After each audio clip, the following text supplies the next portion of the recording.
नमस्कार, मैं हूं पवन त्यागी। केजरीवाल जी ने अपने आप को भारत का, दुनिया का लाडला कहा है और उन्होंने एक ट्वीट के जरिए कहा कि जो पीएम हैं उन्होंने पंजाब चुनाव के पहले मुझे कहा था कि केजरीवाल आतंकवादी है। अब गुजरात चुनाव में मुझे कहा जा रहा है कि मैं भ्रष्ट हूं, लेकिन केजरीवाल कहते हैं कि ना मैं आतंकवादी हूं, ना मैं भ्रष्ट हूं, मैं भारत का लाडला हूं। और अगर मैं आतंकवादी हूं या मैं भ्रष्ट हूं तो मोदी जी मुझे जेल में डालें।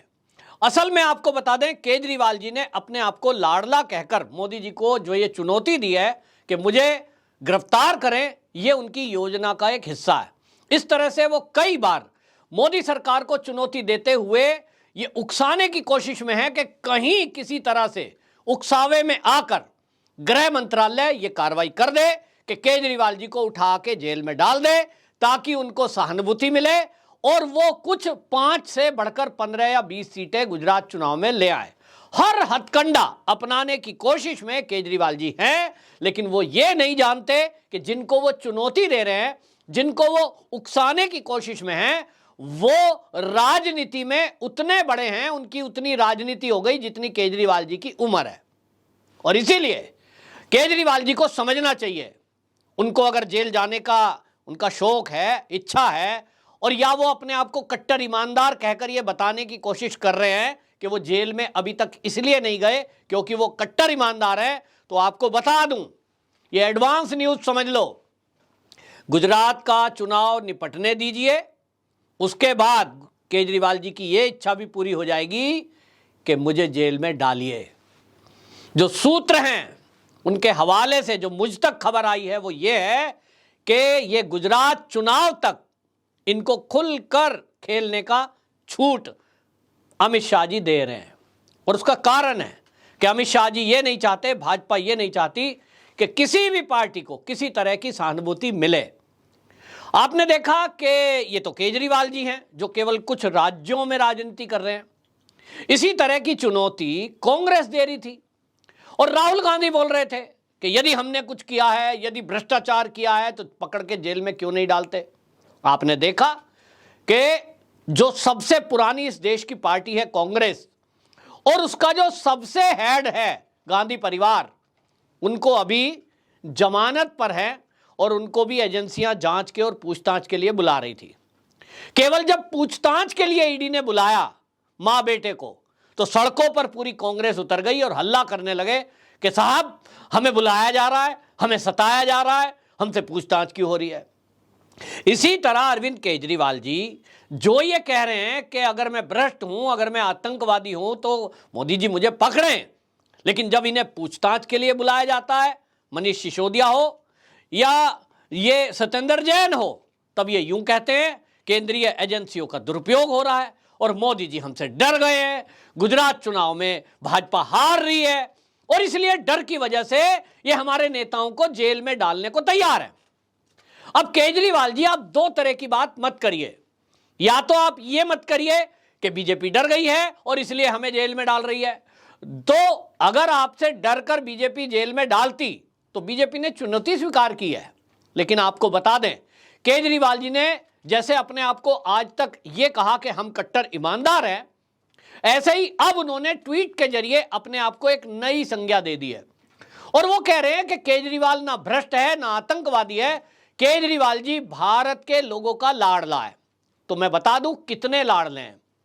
पंजाब के अंदर गांव-गांव में पोस्टर लगने लगे हैं, वहां उस पोस्टरों में लिखा जा रहा है चिट्ठा इत्थे बिकता, चिट्ठा इत्थे बिकता, चिट्ठा इत्थे मिलता। ये पंजाबी का शब्द है, पंजाबी में लिखा जा रहा है चिट्ठा इत्थे मिलता। ये चिट्ठा इत्थे मिलता का मतलब क्या है, किसी पंजाबी से पूछेंगे तो आपको पता लगेगा। पंजाब के लोगों का कहना है कि जब से अरविंद केजरीवाल जी की आम आदमी पार्टी की सरकार पंजाब के अंदर आई है, तब से ये जो चिट्टा है ड्रग, वो कित्थे कित्थे मिलदा, तो जिथे जिथे गांव हैं उत्थे उत्थे मिलदा। ये जो नशे का कारोबार करने वाले लोग हैं, पंजाब के लोगों का कहना है कि हम पुलिस को इन्फॉर्म करते हैं कि फला गांव में चिट्ठा मिलदा, तुसी आओ, एनू फड़ो, ओदे ऊपर कार्रवाई करो, लेकिन कोई कार्रवाई करने को तैयार पंजाब की पुलिस नहीं है। तो केजरीवाल जी पंजाब के उन गांव के लोगों से, नशे में लिप्त जिस बच्चे, जिस परिवार के हैं, उस फैमिली वालों से पूछो कि केजरीवाल जी तुम्हारा लाडला है, वो बताएंगे। वो कहते हैं केजरीवाल जब से आया, ये सरकार आम आदमी पार्टी की आई, हमने वोट इसलिए दिया था कि ये कह रहे थे कि पंजाब का नशा हम 3 महीने में खत्म करके दिखाएंगे। हम दुखी थे, परेशान थे, और आपको बता दें आंकड़े कह रहे हैं कि इस नशे की लत में पंजाब का युवा, यहां तक कि युवतियां, और वो भी गांव में, नित्य प्रति कहीं ना कहीं से खबर आती है कि आज वहां मर गया, आज वहां मर गया, आज वहां मर गया। और ये जो एवरेज उम्र है मरने वालों की नशे की खेप से, नशा सेवन करने वालों से, वो 15 से लेकर 25 के बीच की है। सोच सकते हैं आप कि 15 साल जवानी की दहलीज पे कदम रखते हुए व्यक्ति, बच्चा जवान हुआ और इधर 25 आते आते वो खत्म हो गया। कोई माँ बाप नहीं चाहता कि उसका बच्चा जवानी में नशे की जद में आए। ये जो पंजाब के, ये जो देश के, ये जो लाडला बन रहे हैं केजरीवाल जी, आपको पंजाबी ढूंढ रहे हैं कि कैसा लाडला। लाडला होता है वो जिसने पंजाब के युवाओं को नशे की लत में लगा दिया और कार्रवाई होने का नाम नहीं ले रही है। आप कहते हैं कि आपको आतंकवादी कहा, तो मैं चुनौती देता हूं, एक भी वीडियो वो ऐसी लाएं जो उन्होंने ट्वीट किया है कि मोदी जी ने केजरीवाल को आतंकवादी कहा हो। नहीं कहा, कभी नहीं कहा, लेकिन वो इसको कहकर ऐसे लोगों को अपने पक्ष में करना चाहते हैं जो कोई ना कोई ये सोचता है कि साहब ये एक कम्युनिटी से आते हैं। और ये गेम उन्होंने खेला हरियाणा में कि साहब मैं तो हरियाणा का बच्चा हूं, मैं तो वैश्य वर्ग से आता हूं, और देखिए मुझे आतंकवादी कहा जा रहा है। तो उनको लगा कि वैश्य वर्ग को वो अपने पक्ष में कर ले जाएंगे, ये कार्ड खेलकर कि मुझे मोदी जी आतंकवादी कह रहे हैं। लेकिन आप एक भी वीडियो, एक भी क्लिप, एक भी वक्तव्य कहीं से अगर ले आए तो मैं मान जाऊंगा। मोदी जी ने कभी नहीं कहा कि केजरीवाल आतंकवादी हैं। हां, केजरीवाल जी का वो वीडियो आपको जरूर मिल जाएगा जिसमें केजरीवाल जी खुद चीख चीख कर कह रहे थे, हां मैं नक्सली हूं, मैं नक्सली हूं, अपने आप को बोल रहे थे। तो ये उकसावपूर्ण बातें करके वो जनता की सहानुभूति लूटना चाहते हैं और वो अपने एक वर्ग को अपने पक्ष में करने की कोशिश में कर रहे हैं। लेकिन केजरीवाल जी अपने आप को लाडला बता रहे हैं। तो लाडला कौन होता है? जिसको सब लोग प्यार करें। जैसा मैंने पंजाब का जिक्र किया, वैसे दिल्ली वालों से पूछो कि भाई केजरीवाल जी कौन, तो वो बताएंगे केजरीवाल जी ने तो गली गली में शराब के ठेके खोल दिए।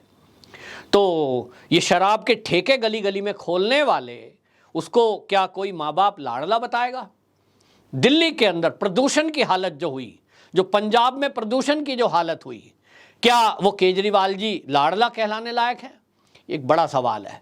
ये अपने आप को कट्टर ईमानदार का सर्टिफिकेट दे दें, ये अपने आप को देश में एक नई तरह की राजनीति लाने वाले एक क्रांतिकारी बता दें, ये केजरीवाल जी और इनकी पार्टी के लोग अपने आप की तुलना के क्रांतिकारियों से कर दें, भगत सिंह बता दें, ये अपने आप को अवार्ड लेने लायक बता दें कि साहब हमको तो शांति पुरस्कार मिलना चाहिए, या तो हमको जो है कोई भी अवार्ड, कुछ भी घोषणा कर दें। अपने आप को खुद ही सर्टिफिकेट देते हैं। लेकिन जनता आज अपने को, रियल बात यह है कि ठगा महसूस कर रही है। और जनता का कहना है कि हम जो सोचकर इनके साथ जुटे थे, इसमें बाकायदा वो जनता नहीं है जो आम जनता है, उसमें वो लोग भी हैं जो केजरीवाल जी के साथ कभी तिरंगा झंडा उठाकर दिल्ली के रामलीला मैदान में, अन्ना हजारे जी के आंदोलन में इसलिए जुटे थे कि केजरीवाल जी एक नई तरह की बात कर रहे हैं कि लोकपाल के जरिए भ्रष्टाचार करने वाले लोग, राजनीति में भ्रष्टाचार करने वाले लोग, उनके खिलाफ एक एक्शन की आवश्यकता, और उसके लिए लोकपाल बिल लाना चाहिए ताकि राजनीति का भ्रष्टाचार खत्म किया जा सके। लोगों को लगा कि कोई ऐसा व्यक्ति है जो राजनीति में व्याप्त भ्रष्टाचार को खत्म करने की बात कर रहा है, तो हम उसके साथ खड़े हैं। तन मन धन से लोग साथ खड़े हुए, जिसमें मैं भी हूं। उस रामलीला ग्राउंड के आंदोलन में मैंने भी तन मन धन से सहभागिता दी थी। लेकिन जिन जिन लोगों ने भी ये सहभागिता की थी, उसमें आप बड़े बड़े नाम आपको याद ही हैं, मुझे बताने की जरूरत नहीं है, एक एक करके सब अलग होते चले गए। कारण ये कि लोगों ने समझा कि जिस मुद्दे को लेकर, जिस बात को लेकर केजरीवाल जी ने तिरंगा झंडा उठाया था और अन्ना हजारे जी के मंच को साझा किया था, वो मुद्दे तो कहीं के छूट गए जब राजनीति में खुद बैठे। केजरीवाल जी का वो वीडियो आपको याद होगा, वो जब बोल रहे हैं, जब वो अन्ना हजारे के आंदोलन में थे, कि इस गद्दी में कुछ है। व्यक्ति राजनीति पे जब बैठ जाता है तो वो सब चीजें भूल जाता है। केजरीवाल जी शायद ये भूल गए हैं कि वो एक अलग तरह की राजनीति करने के नाम पर जो सत्ता में आए हैं, कहीं वो उसी भीड़ में गुम होकर के रह गए हैं और उनका जो टकराव है, उनका जो विपक्ष है, उनका जो मुकाबला है, वो किस पार्टी से है? एक मोदी जी से है, आरएसएस से है, भाजपा से है, हिंदुत्व से है, सनातन से है। लेकिन उनको समझ नहीं आ रहा कि किस एंगल पर किस तरीके से आप फाइट करें, और इसलिए वो सीधी फाइट करने के बजाय इस तरह के काम करने में लगे हुए हैं कि हर मुद्दे पर विवाद खड़ा हो जाता है और हर विवाद में वो डिफीट खाते हैं। और अब जो सूत्र हैं वो ये बता रहे हैं कि जैसे ही ये गुजरात का चुनाव निपटेगा, उसके बाद आप देखेंगे कि केजरीवाल जी की ये इच्छा भी पूरी की जा सकती है, खुलासे होंगे। क्योंकि मनीष सिसोदिया के केस में, शराब घोटाले में जो आरोपी हैं वो सरकारी गवाह बन गए हैं, और सरकारी गवाह बनने का मतलब है कि अब पोल खोल अभियान ये चलने वाला है। एक एक चीजें खुलेंगी, कितना पैसा किसको बटा, केजरीवाल जी को कितने मिले, और अगर केजरीवाल जी ने 100 रुपए भी लिए होंगे भ्रष्टाचार के, तो निश्चित जानिए हमारे देश की एजेंसियां छोड़ने वाली नहीं है। वंदे मातरम।